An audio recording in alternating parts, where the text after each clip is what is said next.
Hello, this is Matt Maurer from Columbia University Irving Medical Center and New York Presbyterian Hospital in New York. I'd like to welcome you to today's webcast entitled Exploring New Paradigms in Transthyretin Cardiac Amyloidosis Care, Experts versus AI. Joining me is my esteemed colleague, Professor Julian Gillmore from the University College London Center for Amyloidosis and the National Amyloidosis Center in London, England. Welcome, Julian. Thank you, Matt. Hi, nice to see you. So welcome all. I'd like to thank PeerView for providing this session and Alnylam Pharmaceuticals for providing the educational grant for the webcast. Please remember to submit your questions throughout the program using the live chat feature, and they will be answered during the program. Remember to look out for additional follow-up polling during the presentation. Please also remember to visit us at peerview.com, shown here. There you can view the slides and access practice aids now and download them after the event. The goals for today. Well, during the presentation, you will hopefully learn that ATTR amyloidosis has widely variable clinical phenotypes and often requires multidisciplinary team management.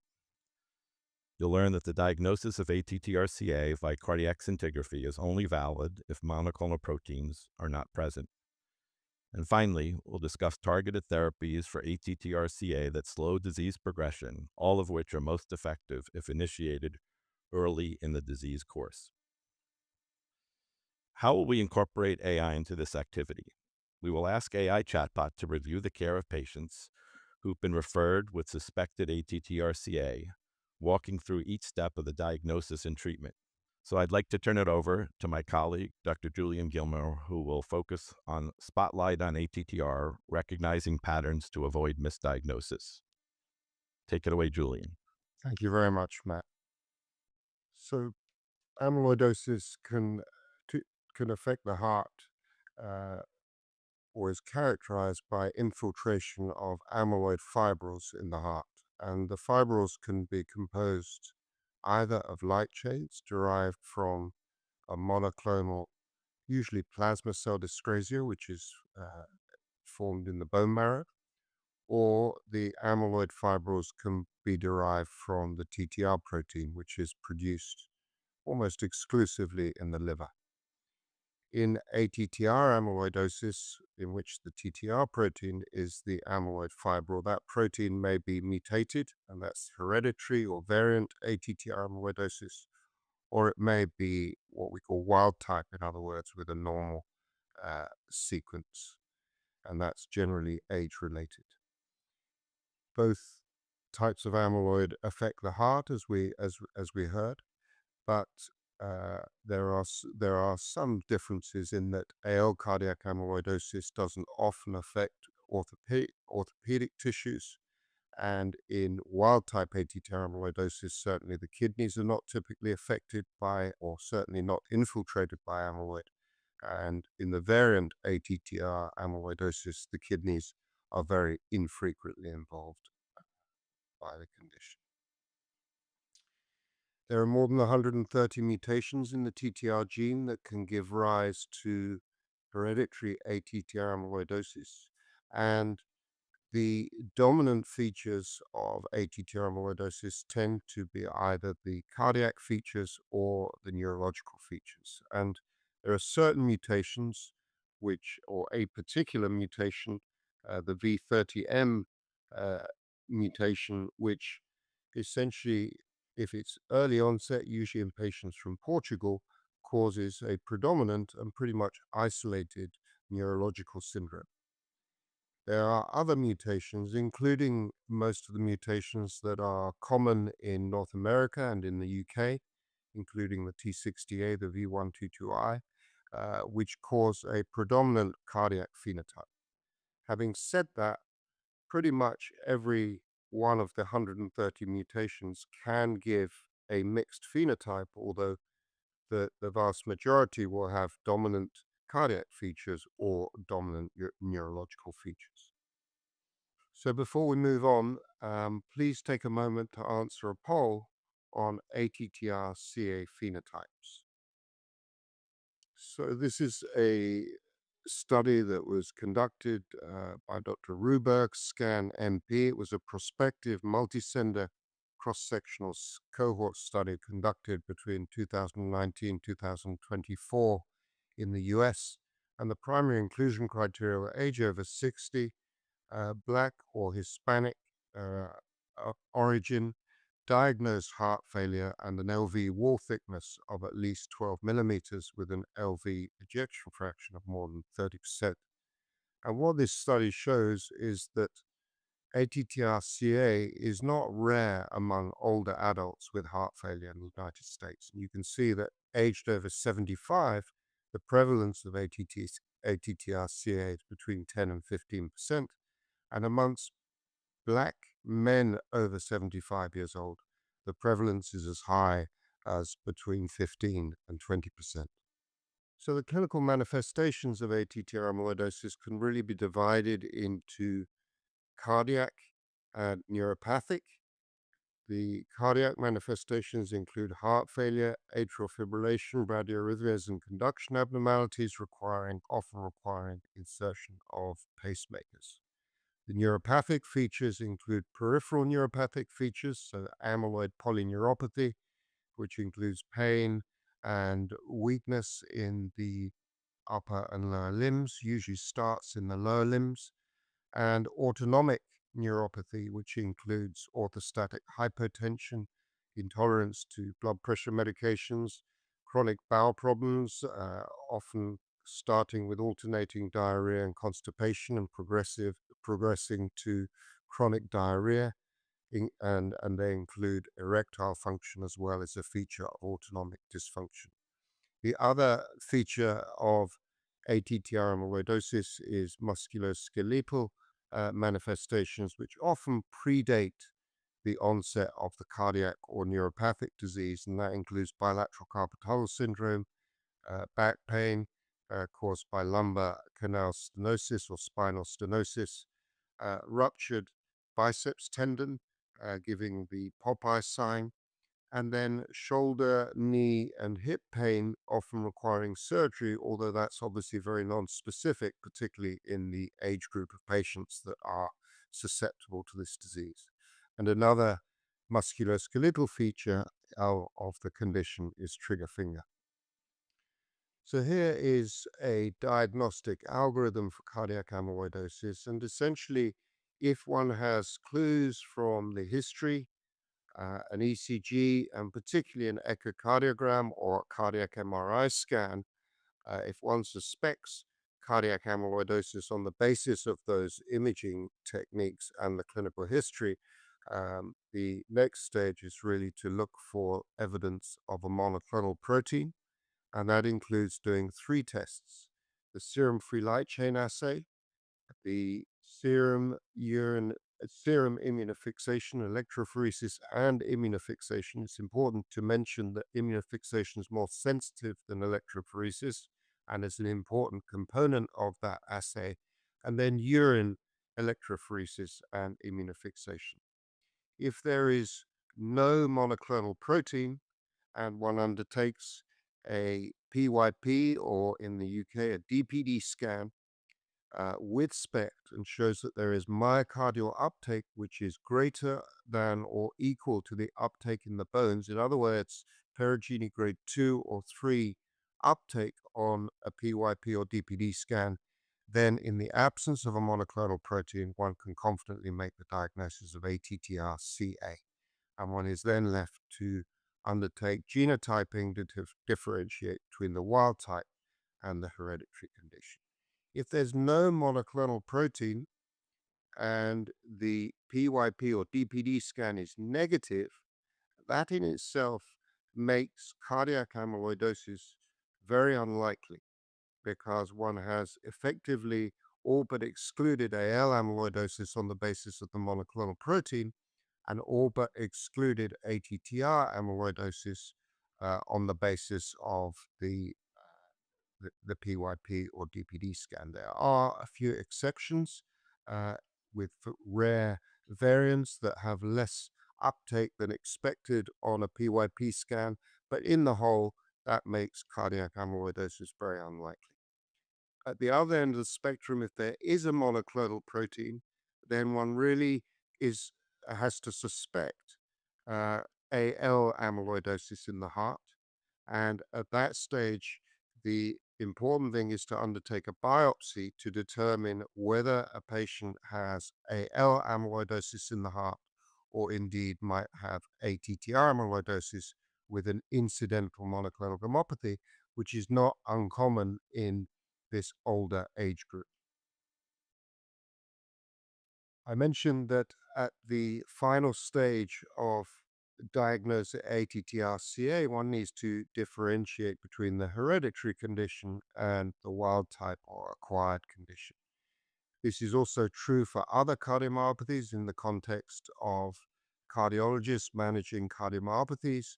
And essentially, if one makes a clinical diagnosis of cardiomyopathy, cardiologists will generally undertake genetic evaluation based on the phenotype and family history, and then they will decide on a genetic testing strategy. If one has made a diagnosis of ATTR-CA, then obviously one would typically organize single gene testing of the TTR gene, but in an unspecified cardiomyopathy, one would generally run a cardiomyopathy gene panel, as it were. And then all that is left to do is to interpret the genetic test results and then return the results to patient and their families and potentially organize family screening if it's felt to be relevant. So I'm going to present a case that was referred to us here at our national center in the UK. It's a case of a 68-year-old woman who was referred, and I draw your attention to the referral note at the bottom. I would be obliged if she could be considered for genetic counseling and testing, as well as tafamidis treatment for her ATTR amyloidosis. So she was referred as a case of ATTR amyloidosis.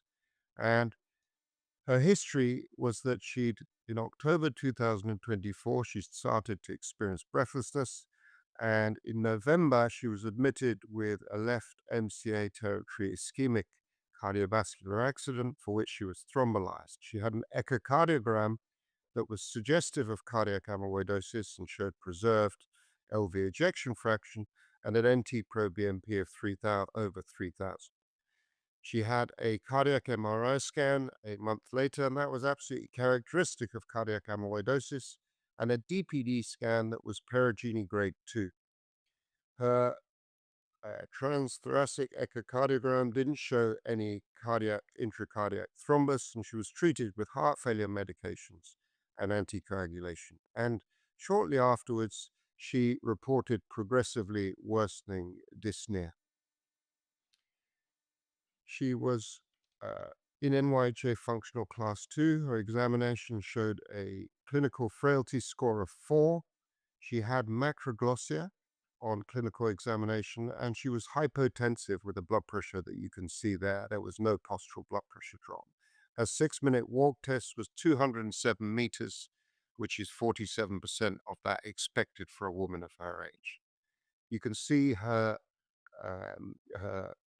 test results there, and I draw your attention to her serum free light chain assay, which showed a kappa serum free light chain concentration of 410.2 milligrams per liter and a lambda of 8.5, which results in a kappa lambda ratio that's very, very abnormal of 48.3. And that indicates that she has a monoclonal protein in the bloodstream. Her NT-proBNP, only a few months after the first test, had risen to 14,678, and her echocardiogram was absolutely characteristic of cardiac amyloidosis. This is just to highlight the fact that her kappa lambda ratio on the serum free light chain assay was abnormal. And you can see the reference values for different levels of GFR. It's important to say that both kappa and lambda light chains are retained in patients with renal impairment, so they both will typically go up. but the kappa is retained rather more than the lambda, so that the ratio will also go up as renal function declines. And you can see at the bottom there some revised reference intervals for the normal polyclonal ratio depending on GFR. So our patient's ratio was 48, and you can see that that's markedly abnormal regardless of GFR. This is a review of her imaging. On the left, you can see the anterior whole body DPD scan with the SPECT there in the middle panel, and that shows uptake that is less than bone and some uptake in the septum on the SPECT. So it's myocardial, it's less than bone, so it's a perigeny grade 1 scan. And the CMR on the right shows diffuse subendocardial late gadolinium enhancement. So we have a woman with a plasma cell dyscrasia who has grade 1 uptake on a DPD scan and characteristic uh, features on a cardiac MRI and echocardiogram of cardiac amyloidosis and very high biomarkers. We undertook a fat aspirate, and the fat aspirate actually showed AL kappa type subtype amyloid consistent with her plasma cell dyscrasia. Importantly, her TTR and ApoA1 genotype were normal, wild type, so there were no mutations. So we were confident in making a diagnosis of systemic AL amyloidosis with dominant cardiac involvement. And actually, her biomarkers indicated Mayo stage 3B disease. So she has a kappa light chain monoclonal gammopathy and systemic AL amyloidosis, despite the findings of an abnormal DPD scan, and she was treated with DARA-CVD chemotherapy, and there's absolutely no role for tafamidis or treatments for ATTR amyloidosis in this condition, which is a totally different condition. So just to recap the essential criteria to make a non-biopsy diagnosis, a diagnosis in the absence of a biopsy, one needs the appropriate clinical suspicion, one needs the characteristic findings on cardiac imaging, either an echocardiogram or a cardiac MRI scan, one needs a grade 2 or 3 DPD scan or PYP scan, and the absence of a monoclonal protein using all three tests: serum immunofixation, urine immunofixation, and serum free light chain assay. Before we move on, please take a moment to answer a poll on testing for suspected ATTR-CA. Matt, over to you to talk about evidence at a glance, understanding the trial data shaping ATTR-CA care. Thanks, Julian. That was outstanding as usual. So let's just touch base a little bit about pillars of care for heart failure in general and how they apply to patients with a cardiac amyloid. All the way to the right is the important point that atrial fibrillation is quite prevalent in patients with cardiac amyloidosis, and they get anticoagulated regardless of their CHED's VAS score. Regarding the four pillars of therapy, we've learned that MRAs across the spectrum of ejection fraction, and same with SGLT2s, are quite beneficial therapies. Julian and his colleagues at the NAC showed in a propensity matched analysis that SGLT2 inhibitors had quite favorable effects on hard endpoints and in patients who were receiving these agents compared to age, gender, and carefully matched patients who were not. ACE inhibitors, ARBs, and ARNIs don't have a significant role, and often patients have concomitant autonomic dysfunction, making them intolerant to such therapies. And the role for beta blockers is unclear. We're pretty convinced that high-dose vasodilatory beta blockers are harmful in such patients, but there's evidence to show that low-dose beta blockers using either metoprolol or bisoprolol, especially in patients with reduced ejection fractions, from the NAC data were associated with better outcomes. And so low-dose beta blockers may be reasonable and often are used to concomitantly control heart rate in patients with atrial fibrillation.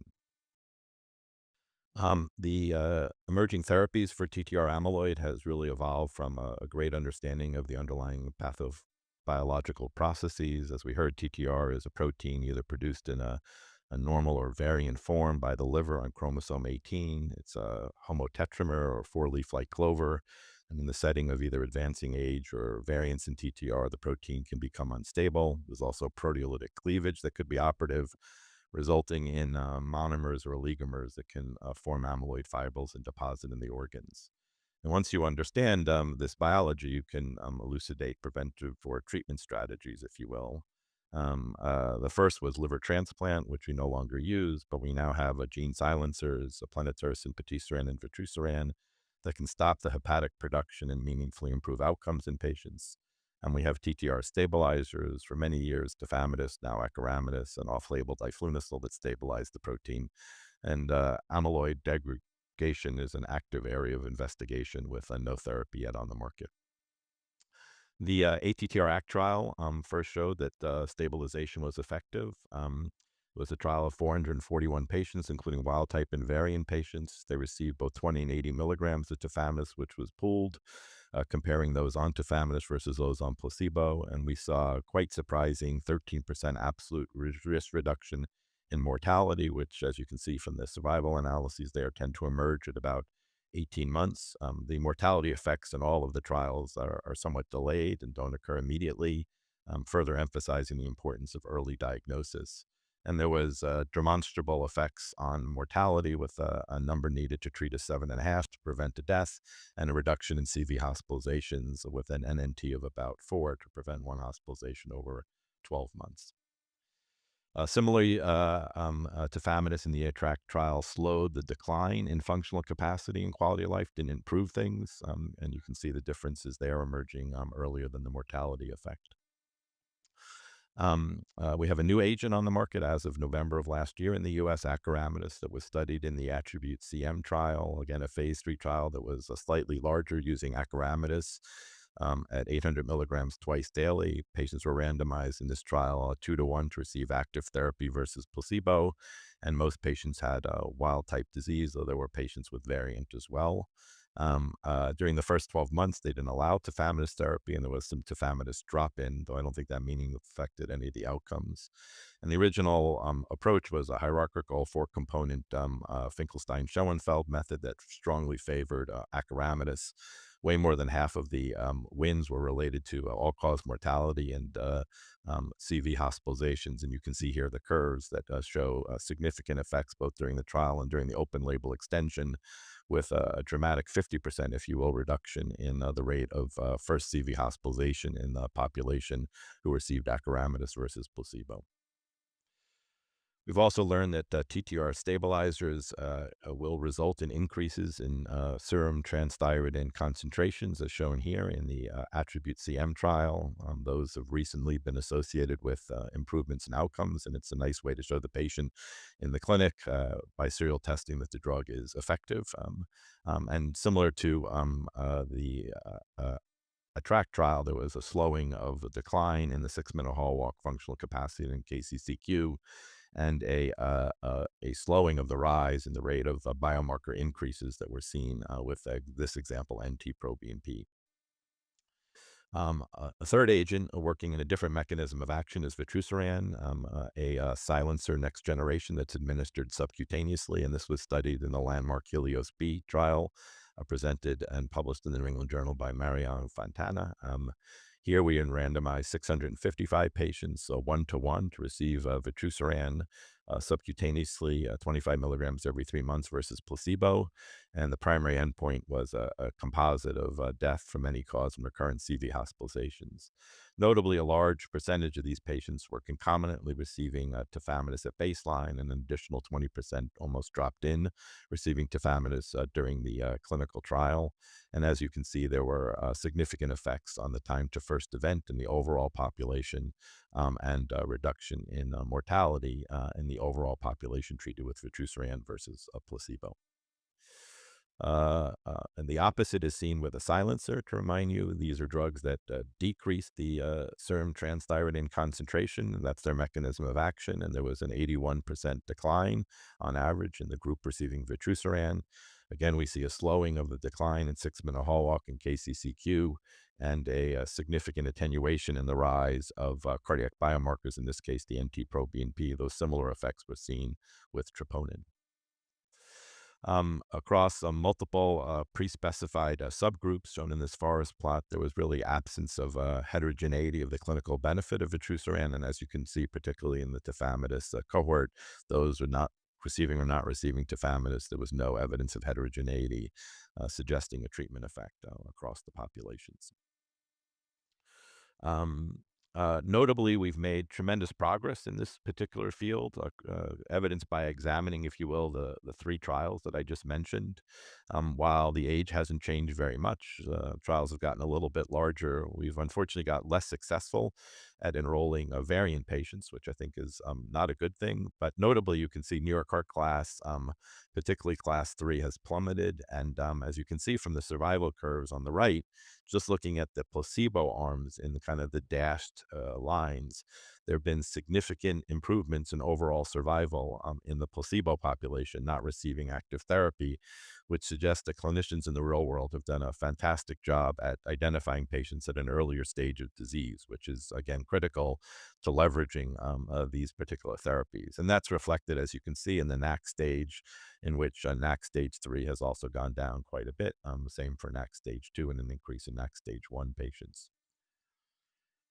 So before we move on, please take a moment to answer the poll on targeted therapies for ATTR-CA.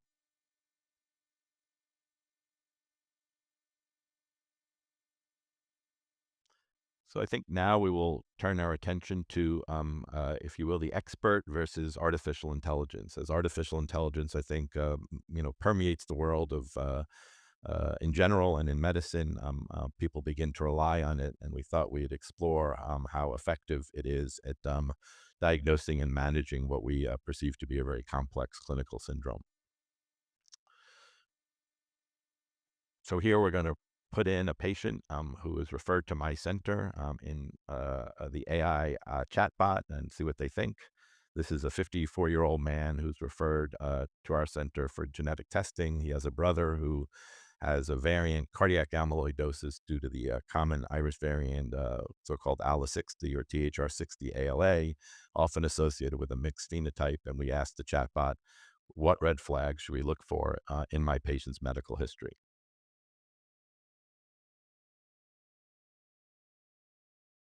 And I think you can see here the chatbot gives us some feedback, identifying some key red flags, including heart failure, unexplained hypertrophy, conduction abnormalities, peripheral neuropathy, autonomic dysfunction, cardiac syndromes, carpal tunnel syndrome, excuse me, and spontaneous biceps tendon rupture, as well as gastroparesis related to autonomic dysfunction and nephrotic syndrome.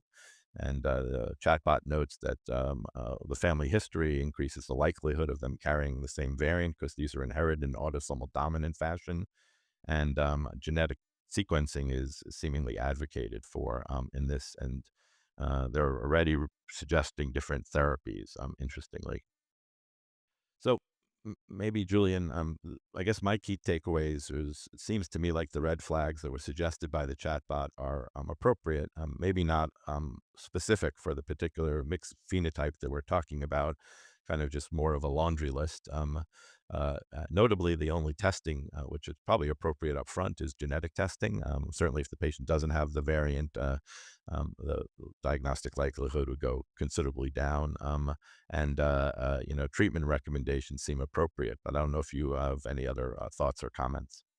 No, I mean, I completely agree. I think that, for example, the chatbot mentioned nephrotic syndrome, didn't it? And I can honestly say that I don't think I've ever seen nephrotic syndrome in a patient with uh, T60A associated ATTR cardiac amyloidosis or ATTR systemic amyloidosis, I should say. So I totally agree that it's given a very appropriate list, but not necessarily a specific list without any particular direction towards what mutation it is and what they might be looking out for in detail. I don't think it mentioned erectile dysfunction, which would certainly be an early feature that I would ask a male patient of that sort of age about, because again, T60A very commonly starts with autonomic symptoms in my experience, and uh, erectile dysfunction is often, again, not a specific feature, but is often an early feature of disease in this patient cohort. So that's something that I might add to the long list. But otherwise, I totally agree with you that genetic testing would probably be the first place to go, wouldn't it? Counseling and testing, and because if this patient didn't have a mutation, you'd have made the likelihood of ATTR-CA extraordinarily unlikely. Yeah, so I completely agree. Again, think about in patients with these mixed phenotypes, focusing a lot more on the autonomic issues initially, and certainly careful history, important, and symptoms. I think it's essential to leverage genetic testing more frequently. We have, at least in the U.S., an issue with family cascade testing. I'm happy to see that this patient is coming in for testing because it has a strong opportunity to identify the predilection for the disorder earlier. If he doesn't have disease, we could continue to screen him. If he does, we can initiate therapy. So, this patient, actually, we'll put into the chatbot, has a history of bicuspid aortic valve, has concomitant atrial fibrillation, and multiple cardioversions and ablation. So, certainly a pretty significant cardiac history. Has bilateral carpal tunnel syndrome surgery and had hip replacement. So we asked the chatbots what we should do during the review of systems. So you were putting the clinical information into the chatbot, asking for what would be a good review of symptoms. And the chatbot elucidates, looking at cardiac issues, neurological, musculoskeletal, GI, and renal, somewhat nonspecific renal findings there. So I mean, I think the chatbot does provide us with some signs and symptoms that are appropriate in general, but again, not very specific for the particular variant we're talking about. And it is important, I think, when you're approaching a patient to be quite knowledgeable about the age of onset of the particular variant, and what are the clinical manifestations, as Julian indicated, that are highly relevant. And that information is usually available from large studies or case series. The chatbot does recommend some imaging, but doesn't specify what should be done. And importantly, as emphasized in the initial talk by Dr. Gillmore, there's no mention of monoclonal protein testing. And so, if we're going to pursue a non-biopsy approach, we need to be sure that there's no evidence of monoclonal proteins. And Julian, I don't know if you have any comments, but there are a lot of other red flags, if you will, that I'm not sure the chatbot picked up on in this particular circumstance. I think I agree. I think we've got the carpal tunnel syndrome, haven't we? We've got that history. We've got atrial fibrillation, which is very non-specific, as you highlighted, but nonetheless, this patient has a significant cardiac history, and I would want to know a bit more about uh, any evidence of orthopedic abnormalities, trigger finger, any other, any other history of orthopedic manifestations. It didn't mention lumbar canal stenosis, as far as I can tell, and that's something that I would certainly want to be asking about, um, in the history. But on the whole, I totally agree with you. It's produced a list which is reasonable but non-diagnostic. I think as you highlighted beautifully, the no mention of monoclonal protein screening, which I think is a real concern because one can imagine that if one was making the diagnosis on the basis of the chatbot, it would suggest a few scans and nothing more. So I agree with what you said. Yeah, great. Thank you. So we further utilize the chatbot, noting that the patient doesn't seem to have any symptoms attributable to heart failure, no dyspnea, orthopnea, P&D, bloating, or palpitations, no edema, syncope, denies any symptoms of neuropathy in his feet. These are his vital signs. You can see there, not obese, not volume overloaded. Does have a systolic murmur at his base, consistent with his diagnosis of a bicuspid aortic valve. And so we asked the chatbot, what diagnostic tests should we perform?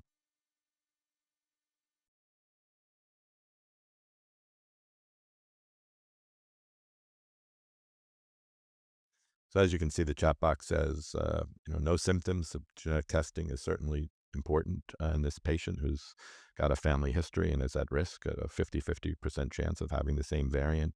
And then they recommend an echo, bone scintigraphy, and an MRI. MRI, it says, if findings are suggestive of amyloidosis.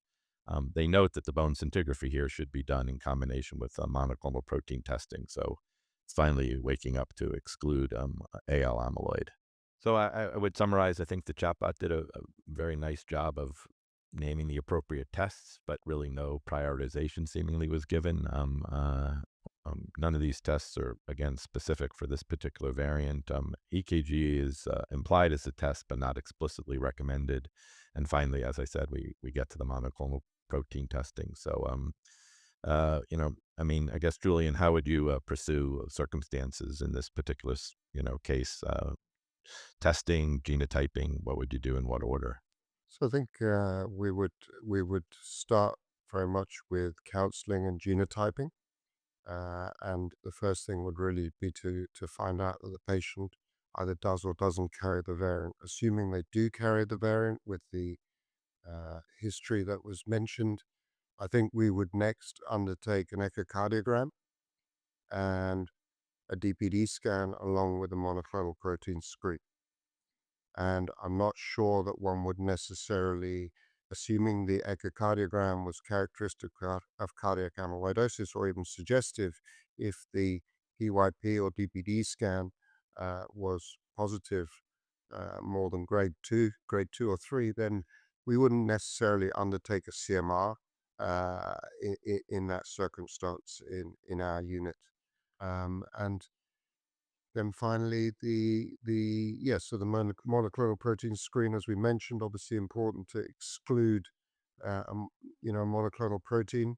And the last aspect would really be to look hard for evidence of potentially subtle amyloid neuropathy, either autonomic neuropathy or peripheral neuropathy. So those would be the features that we would, the test that we would do. How about you, Matt? Do you agree with that? Are there any things that you would do differently in your center? No, I completely agree. I would start with, as you said, genetic testing, which he had, and he did carry the variant, and then subsequent testing. So we'd follow just as you would. So we've uploaded the patient's ECG, echo, and PYP scan, and we will ask the chatbot to interpret these results. But let's take a look ourselves at those particular images before we see what the chatbot says. So this patient had the following EKG, and you can see they're in sinus rhythm. There's really not definitive evidence of low voltage. There's some leads in the precordial, or excuse me, limb leads that are slightly less than 5, but not consistently. There is evidence of potentially a pseudo infarct, if you will, in the septal leads V1 and V2 with the absence of R wave progression, but not an EKG, I'd say, that screams of amyloidosis. The patient had an echocardiogram, which you can see here, still frame images in the middle and the upper right, demonstrating markedly increased wall thickness with a concentric or remodeled ventricle and a non-dilated LV. We can see in the bottom that the patient has a significant LV outflow tract gradient indicative of their aortic stenosis and bicuspid aortic valve, though not a very high gradient. And so is this enough to explain the significant increase in wall thickness? Potentially not in a patient with THR60 ALA. And you can see the aortic valve is thickened in the bottom right with an increased Doppler velocity shown by color. And in the upper panel, you see tissue Doppler velocities, which actually are pretty preserved despite the increase in wall thickness.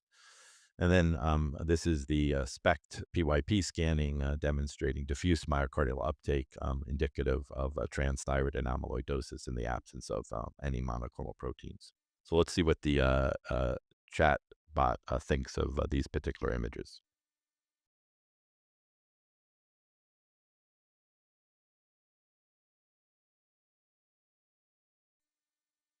So you can see here it comments on a systolic murmur, somewhat strange from an EKG, does note the increase in wall thickness and the restrictive physiology that's noted in this particular individual. emphasizes the Perugini score is 2 or 3, but HCl ratio is something that I think has fallen out of favor. But in the absence of monoclonal proteins, this is indicative of transthyretin and amyloidosis due to variant disease because of the underlying THR60 ALA mutation. So I think the key takeaways from the chatbot interaction here are that, again, murmurs are not detectable in an ECG. You need to use a stethoscope. We have another concomitant cause of an increased wall thickness, aortic stenosis. How much is that contributing? Probably clearly not sufficient to explain the phenotype given the positive PYP scan in the absence of monoclonal proteins. I would note that HCl ratios have fallen out of favor, and we don't really utilize them in any decision making at this point. All they tell you is that there's uptake in the area of the heart, but don't tell you again if it's myocardial or blood pool in nature. And again, following the chatbot logic, we did monoclonal protein testing at the end, but we really recommend that that be done up front. Certainly, it can comment with any performance of scintigraphy. And so I think we've learned that the chatbot is not so great at interpreting, clinical testing, EKG, echo, inspect. It's good news for me as a cardiologist. I'll still have a role. And one study highlighted that chatbots produce comprehensive responses in a majority, but not all, questions on amyloidosis. So use these, I think, approaches of AI somewhat cautiously in your practice would be my suggestion. So, again, just to summarize, this patient had a prealbumin level of 20, lower limit of normal in our laboratory, often seen in patients with variant disease. Sometimes their prealbumins are low. His cardiac biomarkers were shown here, indicative of an early phenotype, no evidence of monoclonal proteins, and again, the variant at hand. And so I think we could ask the chatbot what the next step is.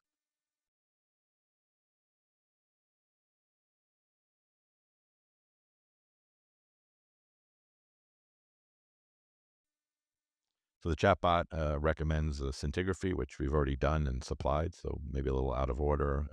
Asked us to assess a vitamin A level, and you know, um, uh, somewhat confusingly mentions vitamin A levels, both with silencers and stabilizers. Maybe we can comment on that in a moment, and certainly is, I think, appropriately recommending starting some form of disease modifying therapy. So I think the takeaways from the final interaction with the chatbot is it's not able to really recognize SPECT as fulfilling the scintigraphy requirement. It's in diagnosis. As Dr. Gilmore mentioned, there's really not a need for an MRI. I personally don't in patients uh, who are on silencers, which can obviously lower TTR levels and reduce the transporting function of vitamin A, measure vitamin A levels, in part because they're always low, even with supplementation. But I don't know what you do, Julian, in that particular regard at your center.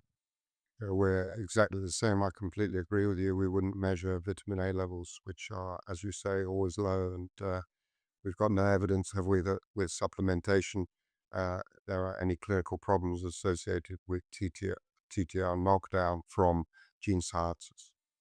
Yeah, I think the only thing it does promote is a huge amount of anxiety on the part of the patient because then they're wondering, why is my vitamin A level still low? So you need to, I think, explain to them that oral supplementation on a daily basis with a recommended daily allowance will, prevent any toxicity from vitamin A deficiency. And unfortunately, the vitamin A levels in the blood are not serologically representative of what the tissues are seeing. And the chatbot, I think, appropriately, maybe in this circumstance, was diffuse about which therapy to pick in some regard. I don't know what you would go for in this particular circumstance at your center, and how would you assess response to therapy, Julian? That's very two very difficult questions. I think it's fair to say. So at the moment, it's not a difficult question in our center because the only treatment that is currently approved or currently funded, I should say, in the UK is tafamidis. If in the event that we had, as you have, all three drugs, I think, in my own personal opinion, and I stress it's a personal opinion, I don't think we have strong evidence that one drug is better than the other. And I think I would base the discussion or the decision about which drug to start on a combination of whether the patient wanted an oral treatment, whether they wanted to take one tablet, four tablets, or whether they would prefer a subcutaneous drug once every 3 months, acknowledging that they would need to be on vitamin A supplementation, which would be a tablet a day. So I think it's pretty difficult at this point in time to direct patients strongly towards one particular treatment. I'd be interested in your views from that perspective, Matt, because you have experience of actually talking to patients about the options. I completely agree with you. It's wonderful to have three therapeutic options. It makes the interactions with patients somewhat more complicated. They're unfortunately often unsatisfied, and I understand why, with an expert telling them that they don't really know which one's better. But I think the data demonstrates quite convincingly that they're all effective, and you need to get into a process of shared decision making, and there's some nuances. I think most of us would lean toward a silencer for those who had a variant disease with a neuropathy over a stabilizer, but otherwise, I don't know that there'd be any hard and fast rules at this point in time. Can I ask you a question? Do you have patients asking you to be put on a combination of drugs? And if so, how do you feel about that? And yeah, where do you stand on that, as it were? Again, I apologize. I know it's not an easy question, but Yeah, no, it's a great question. And the short answer is yes. So patients in the States definitely ask, not everybody, but there's a cohort who does. We don't, at this point, endorse a combination therapy, in part because there's no proven data that works together effectively. There is some hint or signal in Helios B in that those patients who were on tafamidis at baseline and received vutrisiran versus placebo had numerically less events, but it was a small subgroup of a few hundred people and no power to detect differences. I don't think cost should be the primary thing, but it is, at least in the US, therapies that approach up to $1 million a year when you're combining the two without proven efficacy. So I think we do need to await for larger either real world data or emerging data from other clinical trials. But some patients do ask for it, some insist, and if we're able to access it, not easy, we don't stand in their way at this point. Um, so maybe we'll summarize, because this discussion's been great. Again, we have now three effective treatments: two oral stabilizers, tafamidis and acoramidis. Both binding and stabilizing TTR. Acoramidis mimics the super stabilizing Q119 variant. One is once a day, one is twice a day. Neither therapy requires vitamin A, and both therapies are approved in the U.S. for the cardiomyopathy indication, but not neuropathy. And most drugs are very, very well tolerated, maybe slightly more abdominal side effects with acoramidis we've seen, but both doing very well. In silencers, we have vutrisiran, again, approved for both cardiomyopathy and neuropathy.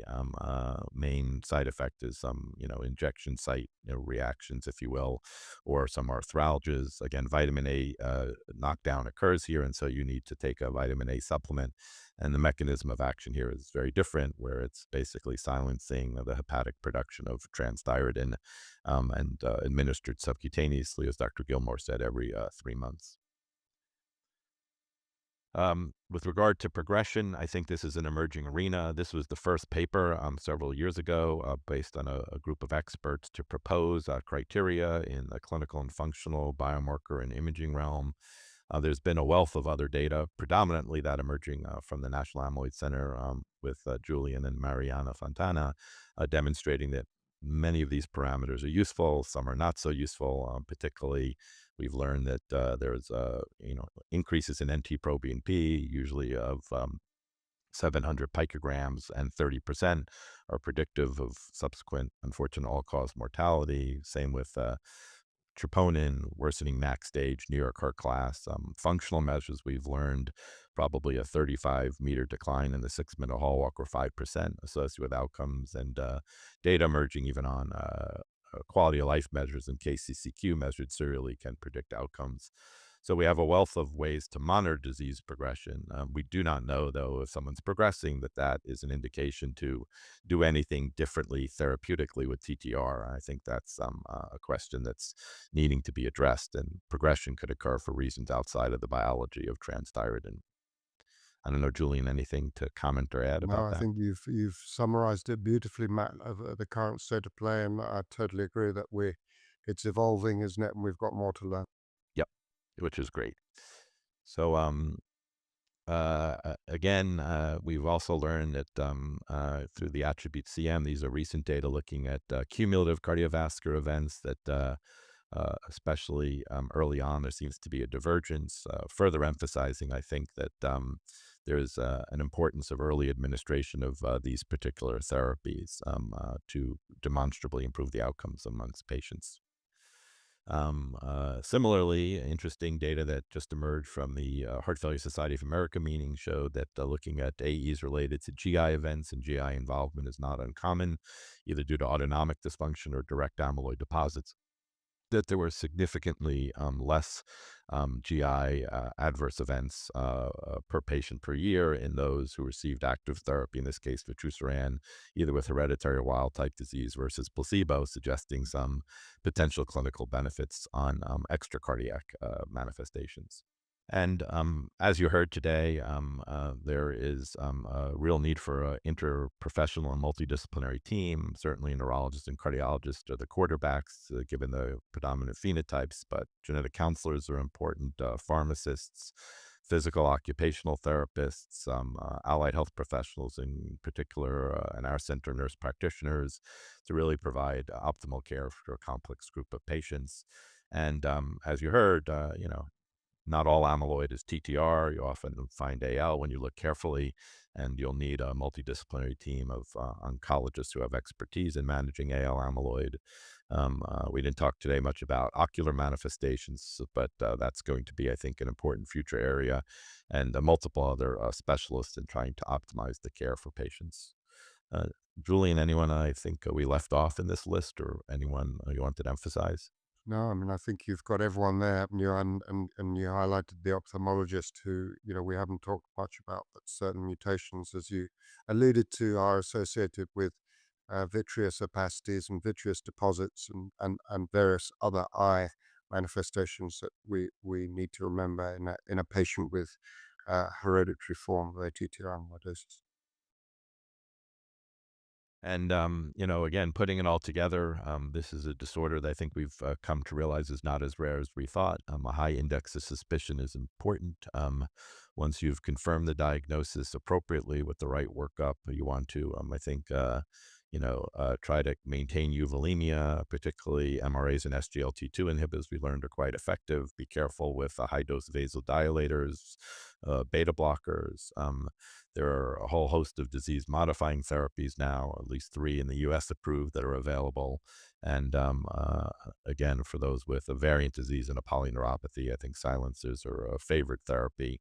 The rest is, as Julian said, a discussion and shared decision making with the patient about how they want to approach this particular condition. And please do not forget to evaluate for atrial fibrillation. Is quite common, and if they have it, make sure you're initiating anticoagulant therapy to prevent what could be a dramatic or devastating outcome. I guess, Julian, there's probably been some concern your group has highlighted in sinus rhythm. These patients may be still at risk for embolic events. Any thoughts about that? Yeah, that's thank you for mentioning that, and I think it's certainly a consideration. Is that these patients, as you know, often have very enlarged atria that are hardly moving, stiff enlarged atria, and you know we are aware from cardiac MRI studies that a proportion even in sinus rhythm have thrombi in the atria. So I think one just needs to bear in mind, and I think there's more work to do, isn't there, to establish whether there is actually a role for anticoagulation in certain patients with in sinus rhythm with this condition. But I think there's more work to be done to really establish that role. Great, thanks. So before we move on, please take a moment to answer the poll on team-based management. And wanted to thank everyone after the poll for your time and attention and participation in this webcast. And just the key takeaways: the symptoms and severity of ATTR can vary, even among family members within the same genetic variant. Monoclonal protein testing, as we heard, is essential. Please don't order scintigraphy without a monoclonal protein testing. The prognosis of patients has dramatically improved thanks to the efforts of all clinicians who've identified people at the earlier stage of disease when disease modifying therapy is most effective. And while we're all enthusiastic about AI and chatbots, be careful out there and don't forget to use your own thinking caps, and so to speak. Again, before we close our session today, please take a moment to answer the final few questions that we have. Thanks again for your time and attention, and I'd very much like to thank my esteemed colleague, Dr. Gilmore, for his fantastic insights and fascinating conversation.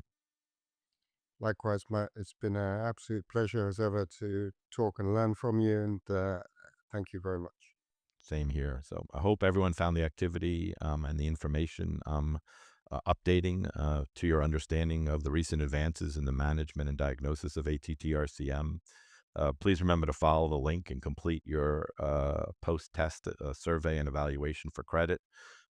Please feel free to download the slides and practice aids to stay abreast, and stay tuned for online activity based on this event. I appreciate you very much for your interest in the arena and for participating.